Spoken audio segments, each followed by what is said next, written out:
આજે યસ બેંકમાં બહુ જ મોટો જમ્પ જોવા મળ્યો.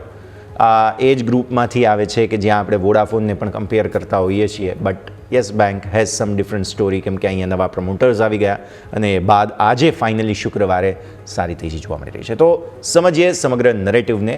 યોમિક, તમારા પાસેથી. જી બિલકુલ, યસ. લાસ્ટ અઠવાડિયે જ ખ્યાલ હોય તો મેં કહી દીધું હતું કે યસ બેંકને યસ કહેવાનો યસ ટાઈમ આવી ગયો છે અને તમે જુઓ આ અઠવાડિયે જ આપણને સારી એવી તેજી જોવા મળી છે.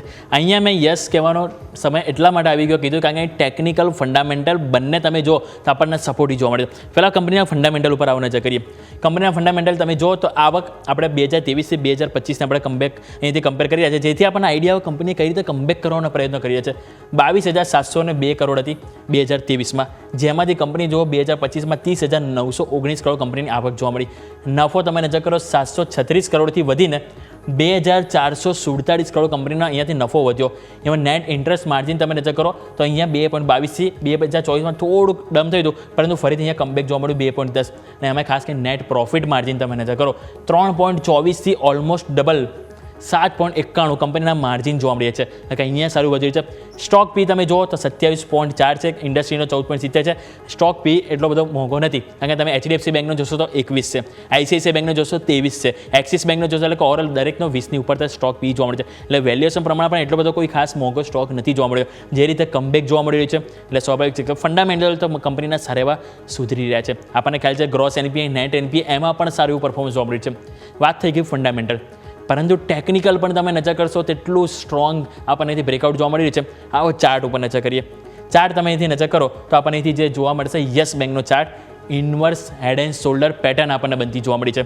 આ તમે નજર કરો, આ તમારું જે લેફ્ટ શોલ્ડર હેડ અને એ બાદ તમે જોશો right shoulder, inverse head and shoulder pattern બની હતી.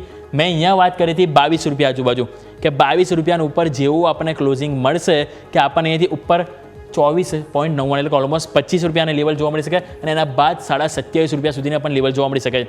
આજે ઓલમોસ્ટ આપણને 24 રૂપિયા 30 પૈસાના અંદર લેવલ જોવા મળી જ ગયા છે. એટલે સ્વાભાવિક છે કે જે રીતે આ તેજી જોવા મળી છે કે પહેલાં આપણને આ લેવલ અહીંથી જોવા મળશે અને એના બાદ આ લેવલ છે કે જે આપણને જોવા મળી શકે, એટલે કે 25 અને એના બાદ 27.5 થી 28 રૂપિયા પણ આપણને જોવા મળી શકે છે. એટલે ઓવરઓલ જે રીતે આપણે જોયું કે આપણને ફંડામેન્ટલ જે રીતે સપોર્ટિવ છે, એ સાથે આપણે જોયું ટેકનિકલ ચાર્ટ કે એમાં પણ આપણને બ્રેકઆઉટ જોવા મળી રહ્યું છે. એટલે ટેકનિકલ ફંડામેન્ટલ બંને આટલા સ્ટ્રોંગ સપોર્ટિવ જોવા મળી રહ્યા છે. જ્યારે ઘણા બધા લોકો હતા યસ બેંકમાં કે રાહ જોઈ રહ્યા હતા કે ક્યારે આ સ્ટોકમાં પૈસા બને, ક્યારે આ સ્ટોક છે કે જે ફાઇનલી વધે, અને આજે ફાઇનલી વધી રહ્યો છે. એટલે ખરેખર મિનિંગમાં કહી શકાય કે હવે યસ બેંકને યસ કહેવાનો ટાઈમ આવી ગયો છે. યસ.